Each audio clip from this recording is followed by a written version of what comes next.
Cette fois, nous sommes au complet sur le plateau avec Éric Sadin. Vous êtes écrivain, philosophe, vous êtes l'auteur de La vie algorithmique, critique de la raison numérique. Pour vous, c'est la condition humaine qui se trouve bouleversée. Nous voilà triés par les machines. Une réaction à Skynet, tel qu'on l'a découvert? Skynet, c'est un programme développé par le renseignement américain et qui vise à évaluer les taux de dangerosité des personnes par la collecte de ce qu'on nomme les métadonnées, c'est-à-dire quantité de données qui sont croisées entre elles. Des données qu'on laisse sur les ordinateurs, sur Internet, en téléphonant, partout, on laisse nos traces. Et aussi par des degrés de relation. Donc c'est censé évaluer la nature des comportements avec des degrés de dangerosité. Et ça détermine des actes ensuite, ça détermine la décision humaine.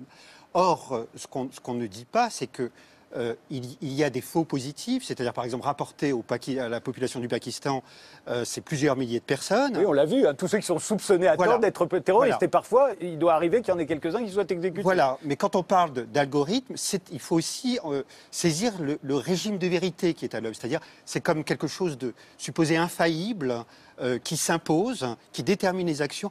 Or, il faut relever que c'est de la réduction de quantité d'informations à des données, et il se passe l'exclusion du sensible. C'est-à-dire qu'on croit savoir l'absolu d'une information, sont exclus beaucoup de dimensions, notamment le sensible.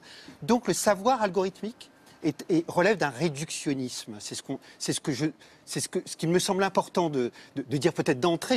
C'est un savoir réductionniste qui s'expose et qui est envisagé actuellement comme revêtant une valeur de vérité quasi absolue. Or, elle exclut beaucoup d'autres dimensions. Or, nous, humains, dans notre connaissance des choses, elle est en grande partie déterminée par le sensible. Alors, il va y avoir beaucoup d'images pour que tout soit bien clair, et je vous demanderai à tous, et vous l'avez fait jusqu'à présent, d'être concis et clair. La façon dont les algorithmes, dont les machines nous trient, on l'a vu là pour les terroristes, mais on peut l'imaginer aussi, et c'est déjà à l'œuvre, pour le recrutement, par exemple. Alors, on a vu cet été sur BFM une jeune femme qui